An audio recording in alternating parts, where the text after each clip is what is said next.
കോൺഗ്രസ് പാർട്ടിയുടെ registration റദ്ദാക്കണമെന്നാവശ്യപ്പെട്ട് supreme കോടതിയിൽ ഹർജി. തെരഞ്ഞെടുപ്പ് കമ്മീഷനെതിരെ രാഹുൽ ഗാന്ധി അടക്കമുള്ള നേതാക്കൾ നടത്തുന്ന പരാമർശങ്ങൾ വിലക്കണമെന്നും ആവശ്യം.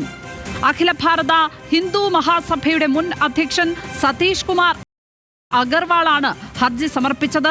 ഷപ്ന ചേരുന്നു വിവരങ്ങളുമായി ലീഗൽ ഡെസ്കിൽ നിന്ന്. ഷപ്ന, എന്തൊക്കെയാണ് ഈ ഹർജിയിൽ ഉന്നയിക്കുന്ന ആവശ്യങ്ങൾ?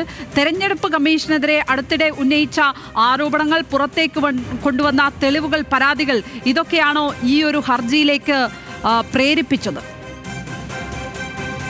തീർച്ചയായും. കാരണം ഇത്തരത്തിലുള്ള പരാമർശങ്ങൾ രാഹുൽ ഗാന്ധി അടക്കമുള്ള കോൺഗ്രസ് നേതാക്കൾ നടത്തുന്നത് ഭരണഘടനാ വിരുദ്ധമാണ് എന്നാണ് ഈ ഹർജിയിൽ പറയുന്നത്. കാരണം വോട്ട് ചോരി അടക്കമുള്ള കാര്യങ്ങളിൽ വലിയ ക്യാമ്പയിൻ നടക്കുന്നു.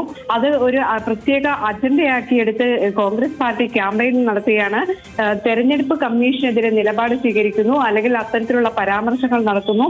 ഇത് ഭരണഘടനാ വിരുദ്ധമായ നടപടിയാണ് കോൺഗ്രസ് പാർട്ടിയുടെ ഭാഗത്തു നിന്നുണ്ടാകുന്നത്. കോൺഗ്രസിന്റെ നേതാക്കൾ ഇത്തരത്തിലുള്ള പരാമർശങ്ങൾ നടത്തുന്നത് വിലക്കണം എന്നാണ് ഈ ഹർജിയിൽ പറയുന്നത്. അതോടൊപ്പം തന്നെ കോൺഗ്രസ് പാർട്ടിയുടെ രജിസ്ട്രേഷൻ റദ്ദാക്കണം തുടങ്ങിയ ആവശ്യവും ഇതിൽ ഉന്നയിക്കുന്നുണ്ട്.